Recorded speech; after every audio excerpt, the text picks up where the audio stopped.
Hello दोस्तों, कैसे हैं आप लोग। दोस्तों, आज की वीडियो उन लोगों के लिए जो कि वीज़ा हासिल करने के लिए कई बार एम्बेसी के चक्कर लगा चुके हैं, कई बार ट्राई कर चुके हैं, ऑनलाइन भी ट्राई कर चुके हैं, लेकिन उन्हें किसी भी सूरत में किसी भी अच्छे मुल्क का वीज़ा नहीं मिल रहा। दोस्तों, ये लोग पासपोर्ट बनवा चुके हैं, 5 से 10 हज़ार रुपये का ख़र्चा कर चुके हैं पासपोर्ट बनाने में, और पासपोर्ट रखे रखे इन लोगों के पास एक्सपायर होने के करीब पहुँच जाता है, लेकिन इन्हें वीज़ा नहीं मिलता। क्योंकि दोस्तों, आज की इस वीडियो में मैं 4 ऐसी कंट्रीज़ आपको बताऊंगा जहां पे जाने के लिए आपको वीज़ा लेने की ज़रूरत ही नहीं है, कोई आपको एम्बेसी के चक्कर लगाने की ज़रूरत नहीं है, क्योंकि इन चारों कंट्रीज़ ने अलाउ किया हुआ है पाकिस्तान और इंडिया के लोगों को कि वो बग़ैर वीज़े के इन चारों मुल्कों में आ सकते हैं। ये चारों मुल्क बहुत ही डेवलप हैं, बहुत ही तरक्की याफ्ता हैं और बहुत ही अच्छी इनकी पासपोर्ट रैंकिंग है। इंपॉर्टेंट ये है कि आप जब पासपोर्ट बना लेते हो तो आपका मेन ऑब्जेक्टिव होता है कि किसी भी तरह आप किसी भी अच्छी कंट्री का वीज़ा हासिल कर लो। ये आपका मेन ऑब्जेक्टिव होता है और इसीलिए आपने पासपोर्ट बनवाया हुआ होता है। लेकिन जब आपको वीज़ा नहीं मिलता, किसी भी तरह नहीं मिलता, चाहे आप ऑनलाइन अप्लाई कर रहे हो, चाहे आप एम्बेसी के चक्कर लगा के अप्लाई कर रहे हो, लेकिन किसी भी तरह जब आपको वीज़ा नहीं मिलता तो फिर आपकी मायूसी और डिप्रेशन बढ़ने लगता है कि यार ये हमें वीज़ा क्यों नहीं मिल रहा। तो इन चारों मुल्कों का एडवांटेज ये है कि इन चारों मुल्कों में जाने के लिए आपको वीज़ा लेने की ज़रूरत ही नहीं है। इन चारों मुल्कों ने अलाउ किया हुआ है पाकिस्तान और इंडिया के लोगों को कि वो बग़ैर वीज़े के इन चारों मुल्कों में आ सकते हैं, लेकिन आपके पास 4 चीज़ें होनी चाहिए जो कि वहाँ पे डॉक्यूमेंट चेक होते हैं, वो मैं पहले आपको बता देता हूँ। नंबर 1, आपका पासपोर्ट बना हुआ हो और वैलिड हो, एक्सपायर नहीं हो, कम से कम उसके एक्सपायर होने में 6 महीने बाकी हों, पहली चीज़ तो ये। सेकंड, आपके पास NIC हो, FRC हो और आपके फ़ोटो हों और कैरेक्टर सर्टिफिकेट हो। ये 4 चीज़ें होनी चाहिए। उसके बाद आप इन चारों कंट्रीज़ में आ सकते हो और एयरपोर्ट पे चारों चीज़ें चेक होती हैं। अब हम देखते हैं कि कौन सी 4 कंट्रीज़ हैं जहाँ पर जाने के लिए पाकिस्तान और इंडिया के लोगों को वीज़ा लेने की ज़रूरत नहीं है। और इन चारों कंट्रीज़ को आप ख़ुद भी गूगल पर सर्च कर सकते हो, मज़ीद डिटेल ले सकते हो कि ये वाकई में आप बग़ैर वीज़े के इन चारों कंट्रीज़ में जा सकते हो या नहीं जा सकते।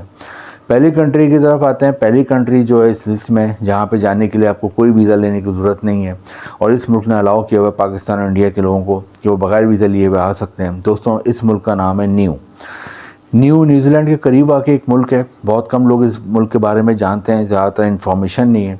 तो आप न्यू को अगर गूगल पर सर्च करें तो बहुत ही खूबसूरत कंट्री है, बहुत ही खूबसूरत आइलैंड कंट्री है। आइलैंड कंट्री उस मुल्क को कहते हैं जिसके चारों तरफ समंदर होता है। तो ये न्यूजीलैंड के बिल्कुल करीब आके और इधर आपको तकरीबन न्यूजीलैंड का कल्चर ही मिलता है। यहाँ की आबादी कम है तो इसलिए यहाँ पे जॉब्स वगैरह तो इतने मौके नहीं है। सिर्फ आपको होटल रेस्टोरेंट में जॉब मिल सकती है, कंस्ट्रक्शन इंडस्ट्री में जॉब मिल सकती है, लेकिन न्यू जाने के लिए आपको कोई वीज़ा वगैरह लेने की ज़रूरत नहीं है। जस्ट आपके पास पासपोर्ट हो, FRC हो और कैरेक्टर सर्टिफिकेट हो, और हाँ, आपके पास जिस मुल्क आप मुल्क जा रहे हैं तो उसकी ऑनलाइन आपकी होटल की बुकिंग लाजमी हो। ये भी चेक होती है कि वहाँ पर ऑनलाइन आपके होटल की बुकिंग है या नहीं है। तो न्यू पहली कंट्री है जहाँ पर बगैर वीज़े के जा सकते हो और बहुत ही खूबसूरत आइलैंड है। दोस्तों, सेकंड कंट्री की तरफ आते हैं। सेकंड कंट्री भी जहाँ पे जाने के लिए आपको वीज़ा लेने की ज़रूरत नहीं है और यहाँ पर बग़ैर वीज़े के जा सकते हैं। दोस्तों, ये यूरोप, अमेरिका और अफ्रीका के बीच में आइलैंड कंट्री है और इसका नाम है कैप वर्दे। कैप वर्दे बहुत ही खूबसूरत मुल्क है। यहाँ की आबादी 7 लाख है और यहाँ पर ख़ास बात यह है कि अगर आप यहाँ पर चले जाते हो और आपको जो मैंने डॉक्यूमेंट्स बताया वो आपके चेक होते हैं, उसके साथ साथ आपको यहाँ पे एक इनविटेशन लेटर की भी ज़रूरत पड़ती है। और इनविटेशन लेटर कहाँ से मिलता है? ये मिलता है जिस होटल की आप ऑनलाइन बुकिंग कराते हो, वो 2-4 हज़ार रुपये ज़्यादा लेते हैं और आपको एक इनविटेशन लेटर भी दे देते हैं। यहाँ पे आप जाते हो कैप वर्दे बगैर वीज़े के, यहाँ पे भी वीज़ा लेने की ज़रूरत नहीं है। और सबसे बड़ा एडवांटेज इस मुल्क का ये है कि यहाँ पे आपको 6 महीने के अंदर नेशनलिटी, शहरियत मिल सकती है कैप वर्दे की। किस तरह मिल सकती है? उसके 3 तरीके हैं। वो 3 तरीक़ों में से कोई भी एक तरीका अडॉप्ट कर लो तो आप यहाँ 6 महीने में नेशनलिटी ले सकते हो। पहला तरीका ये है कि वहाँ पे जाके आप वहाँ की खातून या लड़की से शादी कर लेते हो तो आपको नेशनलिटी मिल जाती है। दूसरा तरीका ये है कि वहाँ पे जाके आप कोई बिज़नेस वगैरह कर लेते हो, कोई कारोबार कर लेते हो, और ये नहीं कोई बड़ा बिज़नेस हो, कोई छोटा सा ठेला भी लगा लेते हो तो आपको वहाँ पे तस्दीक के बाद कि आप बिज़नेस कर रहे हो नेशनलिटी मिल जाती है। और नेक्स्ट ये है कि जॉब वगैरह अगर आपको कोई मिल जाए तो उसके बाद भी आप नेशनलिटी के लिए दरख्वास्त दे सकते हो और उस सूरत में भी आपको यहाँ नेशनलिटी मिल जाती है। तो कैप वर्दे दूसरा मुल्क है जहाँ पर जाने के बाद आप वहाँ की नेशनलिटी भी ले सकते हो और वहाँ जाने के लिए आपको कोई वीज़ा वगैरह लेने की ज़रूरत नहीं है। तीसरी कंट्री की तरफ आते हैं। तीसरी कंट्री जो है USA और कनाडा के करीब आके, और इस मुल्क ने भी पाकिस्तान और इंडिया के लोगों को अलाउ किया हुआ है कि वो बग़ैर वीज़े के इधर आ सकते हैं। दोस्तों, इस मुल्क का नाम है बारबाडोस। बारबाडोस की आबादी तकरीबन 4 लाख के करीब है और ये यूएसए और कनाडा के बहुत करीब वाक़या है। और बारबाडोस एक बहुत ही खूबसूरत बीच है। यहाँ का जो बीच है, यहाँ का जो समंदर है, पूरी दुनिया में अपनी खूबसूरती की वजह से मशहूर है। और उसकी 3 ख़ुसूसियतें ख़ास तौर पर जिसकी वजह से लाखों टूरिस्ट हर साल इस मुल्क को घूमने आते हैं। वो 3 ख़ास बात क्या है वो मैं आपको बता देता हूँ। नंबर 1 तो ये वाइट सैंड बीच है, यानी कि सफ़ेद रेत का बीच होता है, वरना उमूमन सफ़ेद रेत के बीच समंदर के किनारे बहुत कम पाए जाते हैं, लेकिन ये वाइट सैंड बीच है। सेकंड, यहाँ पे एक फ्लाइंग फ़िश पाई जाती है। एक यहाँ पे फ़िश ख़ास किस्म के समंदर में पाई जाती है जो कि हवा में कई फुट बुलंद होकर हवा में उड़ती है, तो उसको देखने लोग आते हैं। और थर्ड, यहाँ पे ग्रीन टर्टल्स होते हैं। तो ग्रीन टर्टल्स बहुत खूबसूरत होते हैं और ये भी बारबाडोस में बहुत ज़्यादा पाए जाते हैं। तो 3 वजूहत हैं जिसकी वजह से टूरिस्ट बहुत आते हैं। और इसके अलावा ये बीच भी बहुत खूबसूरत है, तो बहुत लोग घूमने आते हैं। लाखों की तादाद में जितनी इसकी आबादी है उससे ज़्यादा लोग घूमने आते हैं। तो यहाँ पे आपको होटल और रेस्टोरेंट इंडस्ट्री में जॉब मिल सकती है। इसके अलावा आपको कंस्ट्रक्शन इंडस्ट्री में जॉब मिल सकती है, क्योंकि टूरिस्ट आते हैं। तो जहाँ पे भी टूरिस्ट जाते हैं वहाँ होटल और रेस्टोरेंट इंडस्ट्री में बहुत जॉब होती है। तो होटल और रेस्टोरेंट इंडस्ट्री में हर तरह की जॉब होती हैं। आप एजुकेटेड होते तो उस हाल से आपको जॉब मिल जाती है। अगर आप पढ़ाई लिखाई नहीं होती लेकिन मेहनती होते तो उस हवाले से भी आपको वेटर की, गार्ड की, लॉन्ड्री में, किचन में, रूम सर्विस में, हाउस कीपिंग में जॉब मिल जाती है। सेकंड, अगर आपको कोई हुनर आता है, प्लम्बर है, इलेक्ट्रीशियन है, वेल्डिंग का काम आता है, कलर करने का काम आता है या शटरिंग का कोई भी काम आता है, आपको जॉब मिल जाती है। तो तीसरा मुल्क बारबाडोस है जहाँ पे जाने के लिए आपको कोई वीज़ा वगैरह लेने की ज़रूरत नहीं है। चौथी कंट्री की तरफ आते हैं। चौथा मुल्क जहाँ पे जाने के लिए वीज़ा लेने की ज़रूरत नहीं है दोस्तों, ये एशिया में वाक़ है और दुनिया के 10 अमीर तरीन मुल्कों में आता है। लाखों में सैलरी मिलती है और इस मुल्क का नाम है कतर। कतर ने भी अलाउ किया हुआ है पाकिस्तान और इंडिया के लोगों को कि वो बग़ैर वीज़े के यहाँ पे आ सकते हैं। और यहाँ पे आने के लिए भी आपको वही 4 चीज़ें चाहिए, पासपोर्ट हो, आपकी ऑनलाइन एयर टिकट की बुकिंग हो, ऑनलाइन होटल की बुकिंग हो, और हाँ यहाँ पे एक पोलियो सर्टिफिकेट भी चाहिए होता है।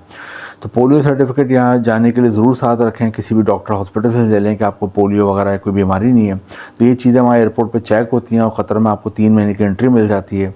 वहाँ पे जो समझदार लोग होते हैं कोशिश करते हैं वहाँ कोई 3 महीने में जॉब वगैरह की बात डन कर लें। वहाँ पे जॉब जो है सबसे ज़्यादा ऑयल, गैस और पेट्रोलियम में है, क्योंकि वहाँ पेट्रोल बहुत ज़्यादा निकलता है, गैस निकलती है क़तर में।